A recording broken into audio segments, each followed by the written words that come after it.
Happy New Year! Happy New Year, everyone. You know, it's funny. It's 2021 now, but we did that not too long ago for the new fiscal year at the start of October, right? Absolutely. And here we are now, fresh new year. New calendar year. New calendar year.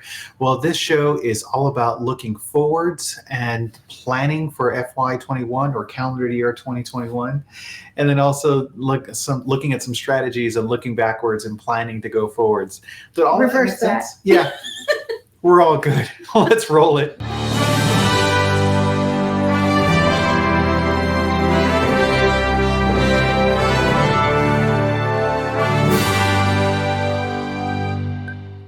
Well, hello, everyone. Thank you so much for joining us. I'm Javier. And I'm Karen. And together we are the Gov Geeks. The Gov Geeks, exactly. This is our wonderful show that we have every Thursday, and we provide it to you as well on Mondays on YouTube, as well as on our podcast. It's also available to watch on our website, thegovgeeks.com/videos. All of our materials are stored there as well for your wonderful reference and ease of access. So we're talking about planning for FY21. I said it again, FY21. I'm still stuck in fiscal year. I mean, we are in fiscal year 21. We are in fiscal year 21. We're celebrating calendar year 21. Exactly. Starting January 1st. Starting January 1st. Thank you so much.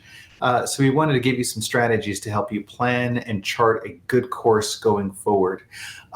Karen, sometimes we look at the past year, especially 2020, as more of kind of a, a dumpster fire.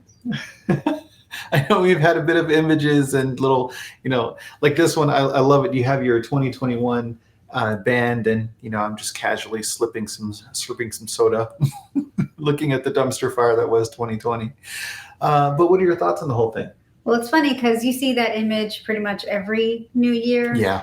The previous year in a trash bag or in a burning dumpster fire. But I think this year or last year, 2020, really took the cake for being what it was. So Definitely look forward to 2021.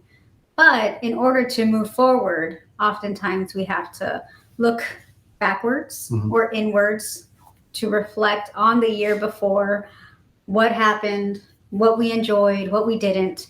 So similar to that in your day-to-day, think about it for your career and public service in general. What does this mean for public service? Does it mean that come January 1, pandemic's over, we start a new clean slate?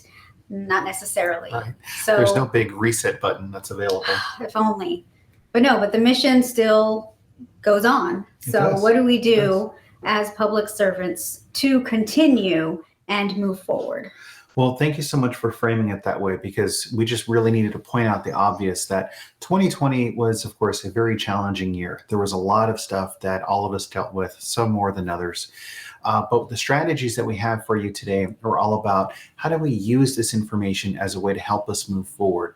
How do we find purpose and fulfillment in public service, even though we had the year of 2020 and what happened? Well, I'm reminding of the saying that those that look outward sleep and those that look inward awaken. And it's this whole idea that if you are connecting with what's important for yourself, that allows you to have that deep connection with really what's important, rather than just a lot of superficial stuff that's out there.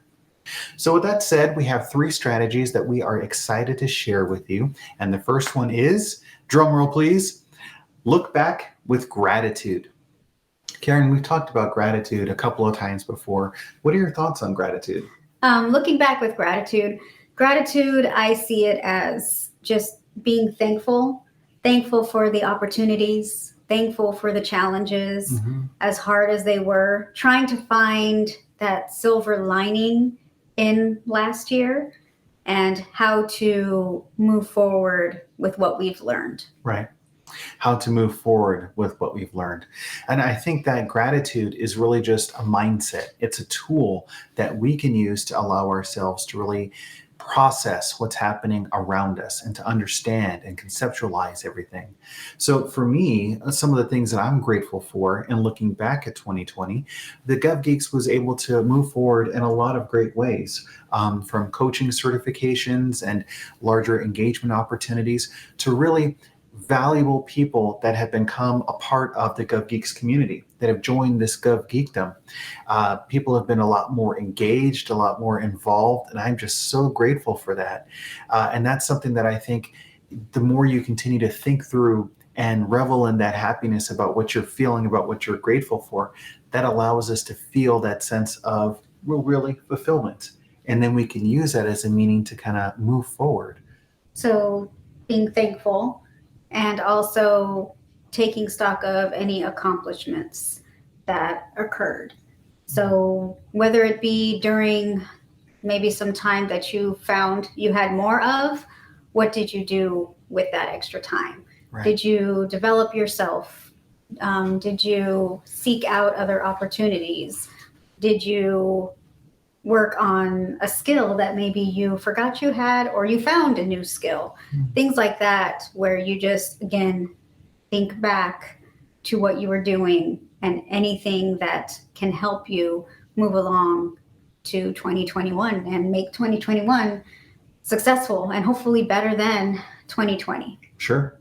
And you reminded me of something when you said about things that are successful. I think there's gratitude in some of the failures that we have had as well, because they allow us to understand a little bit more about either what we care about, what we don't care about, why are these issues like so prevalent for us, or why do we care so much, or also how do we improve? How do we grow and get better?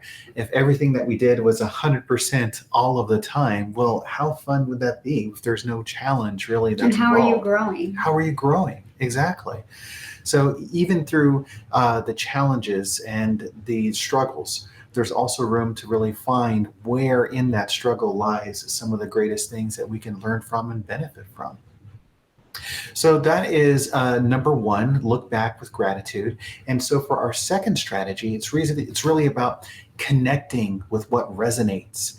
And what I mentioned about like looking backwards and finding things that are grateful for us, that's something that connects within us. That's something like resonates about that idea that we're happy about something, or that we find some fulfillment around. And Karen, last time when we were talking, when you were looking back and you found some gratitude, it sounded like it was around some learning and development areas as well. It sounds like that's something that may have resonated with you. Right. So I would like to ask you, what resonated with you this past year? Nice. Karen is a master of like ninjutsu. She takes in and then she gives back. So the question is, what really resonated with me about last year? Right, that you really had to think a lot about. Sure. Well, I reconnected with the idea of how I feel when I'm able to help another person, when I'm able to be of value to others. And for coaching, that's really what that is all about. It's a partnership that allows the individual to really grow beyond where they thought that they could be. And helping a person get to that point is just wonderful. So in career coaching, that has allowed us to really allow individual public servants to feel better about the work that they do, and really the growth about what they care about. That's one of the more beautiful things, really. And that truly resonates with me. Yeah, how about you? Oh, you're going to get me anyway, aren't you? I think it was the year of adapting. So we had to constantly adapt, whether that be personally, professionally, things at home, at work, with the Gov Geeks, constant adaptation. And what can I learn from that and use that to be even more successful in 2021? And I think while it was definitely overwhelming at times, there was so much to do, it seemed, even though we had this change in kind of like our lifestyle, right? We weren't commuting in together anymore, so we didn't have that time together. Which I really miss. That was fun. Not the traffic. I miss just spending time with you. Right. And then even though we were at home some of the days, at least I was, being able to work at home, it still was, there were no breaks with, throughout the day. So it was nice to have, the dogs here, the girls around, but still didn't have a lot of time. So how can I still continue to have that work-life balance in this new reality that we're in right now, and continue to develop myself as a professional, as a public servant, as a mother, as a wife, all of that, continue to do that. So I think it's just been definitely very eye-opening. So what resonated with me was just constantly learning, and just trying to learn all that I could about everything going on. So I think that was what resonated with me the most. That was very heartfelt. I feel almost bad that mine wasn't so like deep rooted and connected. That just was really good. I really appreciate you sharing that, and with our community here as well. And I think that's the whole point. When you look back and you find gratitude and you find really what resonates with you, there's that connection to really what's important. And if you know what's important to you, then it's easier to begin plans to go about achieving what's important to you. Because then otherwise, you're just going to say, well, what else out there can possibly make me happy? Do I need another job? Do I need more money? Do I need a promotion? And these are all the things that may be helpful. But if those things don't actually address what you really care about, then it's not going to be something that is worthwhile for you. Right. Yeah. We've talked about it before, where are you just chasing down that grade or that promotion, that next bump up? Or are you trying to really find your vocation, your passion, your calling? Because unfortunately, if you're just chasing down that next pay grade, that next promotion, without really taking stock in why you're trying to continually do that, I don't think you'll necessarily find that full fulfillment. Of Full course. fulfillment? Full fulfillment. Yeah, absolutely. Well, I mean, I think fulfillment in general means that we're able to encapsulate everything that we care about. We feel fulfilled, but perhaps we are on a journey towards getting that. And it's really great that you mentioned that, because there are degrees of us feeling that degree of satisfaction, perhaps. And we can be grateful for every step along the way. Mm-hmm. So just because we have enough around us, and if we're trying to find more that would allow us to have that degree of fulfillment, well, why not continue to be happy and grateful on that journey towards more fulfillment? Yeah, and I think you mentioned it before in one of our other broadcasts, where you were working with somebody who was ready for another job, needed a new challenge, and you worked with them, and turned out that really isn't what they were looking for. Right. So there was, another way for them to find that fulfillment rather than just kind of going on to the next job. Of course. And we've talked about this before in some of our other broadcasts and some of the other courses and such that we go through. But the idea is to really identify what you want to go towards, what really provides that degree of fulfillment. And for a lot of people, they may think, well, if I have this better job, this better commute, then I'm going to be able to connect with my family more. Mm-hmm. Well, if the end goal is how do I connect more with my family? Well, why are you trying to get to that through work and all these other things to get towards what you're really going for? Mm-hmm. So fulfillment really for you is more time with family, more fulfillment with, home and wellness with others. Well, there are career strategies that you can employ that would allow you to get those as well. I mean, getting a promotion isn't the answer for everything. Right. And odds are getting a promotion means more work, right? Less time for family. Oh, absolutely. So odds are you're not going to find that balance just by getting a promotion, right? And to be honest, sometimes it's a demotion, right? Going down a level so that you're not maybe in a leadership role and you have more of that flexibility, right? Which, or not as many responsibilities, or Exactly. So are you really looking for that balance to spend more time with your family, or are you looking for more money, more compensation? Right. So it's definitely something to, again, really reflect on to see why you are having that end goal of, the next position. Of course. And that's where we talk about, I think we talk about it a little bit later, about setting goals and milestones, because you're trying to see, well, what is my intent? What am I trying to accomplish with all of this? If it is more money, okay, that this is how we need to set the milestones. Right. If it's to spend more time with family, that's might be a different journey. Different journey, different conversation altogether. And of course, going up in your career, having more in that area, of course, that's a great thing. But I mean, if you really understand and realize, well, what that entails, what that is about, why you even want that in the first place, and you're prepared for whatever comes when you get that promotion, then it makes a little bit more sense. We've worked with clients and colleagues before who they visualize what it's going to be like to get that next grade, that next promotion, or to enter the senior executive service. They think that they understand what that's going to be.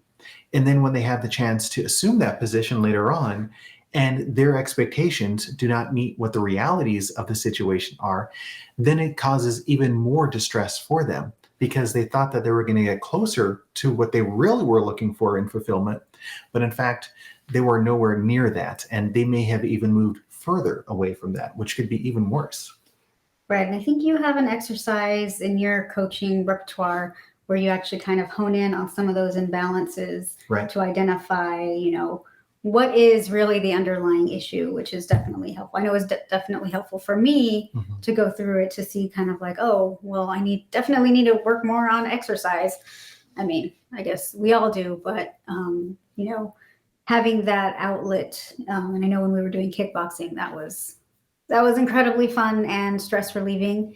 Right. And not she having that. was great, by the way. You should have seen her. There was this one exercise where she's got her boxing gloves on and the bag is on the floor and you just have to go, I got my knee on the bag like, and taking out a little bit of stress, but it was fantastic. So pandemic kind of put a kibosh on that for now. Unfortunately, heading out for all of those. But still, I mean, the whole point wasn't necessarily the exercise or the activity. It's really why we were motivated to have that in the first place. And so regardless of what circumstances we may find ourselves in, we can allow ourselves an opportunity to get towards that which fulfills us through other means or strategies as well, as long as you're informed and you're going into it with an open mind. And that actually brings up our third strategy that we wanted to share with you here as well. So after you've looked back and you found out what you have some gratitude for, you've identified what those areas that brings a sense of resonation where you connect with what it is that's there, then you could say, how can I get more of this in my life? How can I design a strategy that's going to get me from here to that point? And also, it's important to mention that while we are looking forward to plan for fulfillment doesn't just occur at one point in the end. It's not like you get to the end of the book and you read the last page and then all of a sudden, oh my gosh, you've been transformed. It's the process to get to that point altogether. So fulfillment, just like how we were talking a few moments ago, could start now and then grow towards that next level, because you were grateful and you were connecting with what resonates with you all the way through towards the end of fulfillment. It's not just about, you snap your fingers and there you are right at the very end and everything is great now all of a sudden. Exactly, right. It is a process, kind of like, what is that Marie Kondo show, right? What brings you joy? What sparks joy? What sparks joy? Right. Yeah. And it takes that really thinking through and taking each item and, holding it. And does this spark joy? If not, release it, right? Give it to somebody else who it might spark joy for, right? But if it doesn't spark joy for you, why are you holding on to it? Right. Which this definitely sparks joy for me. This is my family gift that my siblings gave me, where it's the periodic elements of excellence. So that's all of the family. Each of the letters on here are just letters of the family's last name, all strung together, along with birthdays and airport codes and everything else. Just a way to kind of really connect with every individual, all connected together. It's a really a beautiful and thoughtful mug and T-shirt and everything else. It's a good logo that they've designed together. Right. Have some very talented siblings. Very much so. Yes. Good genes there. Yes. And it's been nice to connect with them through all of this. I think we've been connecting more in 2020 than we have in the last 10 years. Mm-hmm. So I think that's one of the things that has been one of those silver linings through all of this. Right. So, But I think that's the larger point. So this mug is a fantastic example of that road towards fulfillment. It's not necessarily about like you have the mug and then everything is fine and everyone's happy, everyone's together. It's about what is the journey about to build those connections and those relationships with the people that you care about. So in this instance, it's all of your siblings and the conversations and the discussions and spending time with one another, even though we are socially distancing, etc. And that is the degree of fulfillment. And it's great that you have this mug, but that doesn't mean that that is the end of the fulfillment, because there can be even more that grows after that. And by creating a plan that allows you to identify what you're going for and creating those steps along the way, you're able to build fulfillment and have continued joy and happiness throughout. Right, because it's really a behavior change, right? Yeah. It's reprogramming yourself. And I think it's also a way to maybe not like you were saying, oh, at the end of this book or at the end of this series, oh, I'm going to be happy and nothing's going to change that. It's continual. Right. And oftentimes it's finding fulfillment in little things along the way, Of course. continually. So just like, 2020 is over, 2021 is here. It's not like things just vanish or that everything automatically is wonderful. That all the things that were happening in 2020, aren't going to happen in 2021, right? There's still a lot of work that needs to be done. Of course. But what can you control, right? You can control your reaction to things, how you process things. So I think that's where the plan comes into play, is setting that structure to help you. Right. Think about making them SMART goals.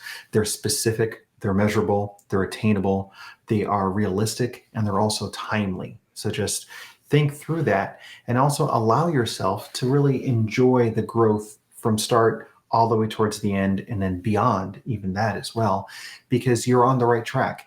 And if you are finding progress, then that's already success, because you're moving towards what you care about. Right. And recognize those little accomplishments of success. Yeah, of course. Right. And do what's meaningful for you to find what that looks like. Right. Just think of it as any other type of New Year's resolution. You're going to set yourself up for failure if you're like, I'm going to lose 100 pounds in 3 weeks. Well, is that realistic? Right. Yes, it has the time aspect to it and very specific, but is it realistic? So you want to go through and make sure that you set up yourself for success. And then even if you achieve that goal, is that really meaningful for you? Why is that number such a good thing? What about that is something that you care about? And if you plant those along the way, then you're growing towards really what you care about anyways. Right. Is it the actual weight, or is it I want to live a healthier lifestyle? Healthier. So you are growing towards that degree of healthy. So from one day to the next and 1 week to the next month, you're becoming healthier. Right. Maybe turn off the notification that Alexa tells you, buy more M&Ms. We get that every now and again. Yes, like, so I true. guess we buy them too much. Maybe we should change our ways. Maybe so. But, those small little things are steps towards that bigger goal. Absolutely. So those are the 3 strategies that we're so happy to share with you. Again, to summarize, the first one was look back with gratitude. And this is something you can do now as you're looking back at 2020, or really any point. Just what are you grateful for? What are some things that you can find either in successes or failures that really are areas that you have some gratefulness around? Which I would say you can learn a great deal from failure. Absolutely. In fact, I think you learn more from failure. Exactly. Strategy number 2 was connecting with what resonates. Once you find what you're grateful for, ask yourself, why is that something that resonates with me? How is it that is something that is important to me? So once you have that in your mind, then you go into step number 3, and then you build a plan that allows you to connect more with what resonates with you. You look forward to developing a plan for fulfillment. And as long as you're on that journey and you're planting those different milestones along the way, there you go. You build a path towards fulfillment and happiness just like that. So now we're up to our questions from the Gov Geekdom. We're so excited to share these. If you want to ask us a question, please feel free to send us an email at info@thegovgeeks.com, or you can give us a shout out on Twitter, LinkedIn, Instagram, all the great social media areas as well. So let's look at our first question here.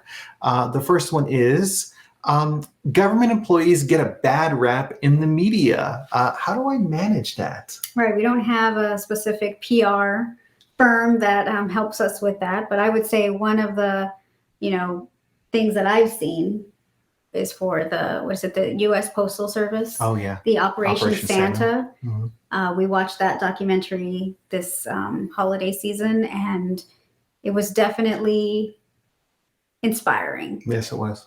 Yeah, so it's really seeing all the good that they do.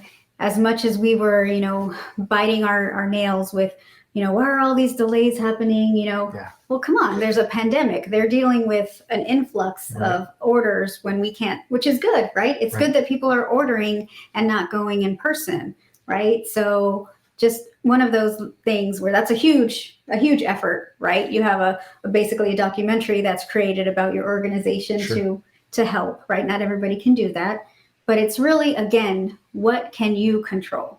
You can control how you feel about what you do. Right. Whether the public or the media is saying negative things about your organization, whether they're true or not, Mhm. how are you reacting to it? And the mission endures, because it's not all about all of the other superfluous things. It's about the work that needs to get done by public servants. And if you are finding fulfillment in what you need to do, it doesn't matter what's happening around there. I mean, we didn't all sign up for, these great lavish things. It's just about what public service is, and enjoying the opportunity to really be of value for others. And that honestly is really what compels me to public service. Right. When we take that oath, when we, enter onto duty, it's for serving the public.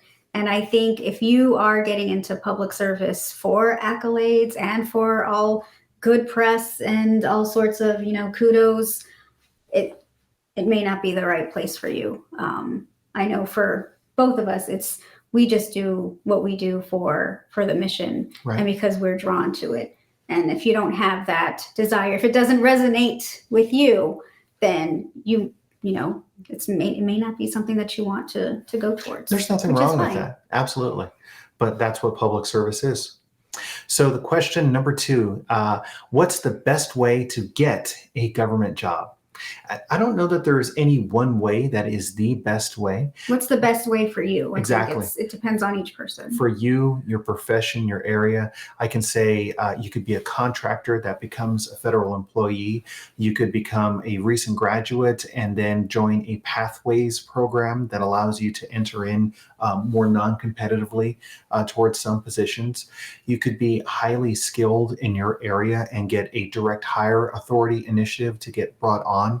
You could be a former service member of the military that allows you to have some opportunities for competition in getting into these positions. So there's a lot of ways. There's all sorts of stuff that's there. And the great thing that I love about each of those is that they are paths that people go on because they're things that they care about. Exactly. And I think regardless of which way you go for, you will be persistent. If this is something you want to do, I know that happened with both of us. Right. It's something that we really wanted to do. And I think we both ended up getting in the same way through contracting, but we didn't give up, right? 16 years we've lived here in the DC area. We sold everything that we had to move up here from Texas. We've missed family and friends, birthdays, anniversaries of loved ones, all for the opportunity to be out here in DC to work in this type of work. And I'm not saying that that is a requirement, but that was our path. And if it's something that you care about, you're going to find your path as well. And if you need career coaching along the way, well, that's why we've started this. We're here to provide value for you as well. So please feel free to come out. I appreciate those questions, but head out to our website, thegovgeeks.com.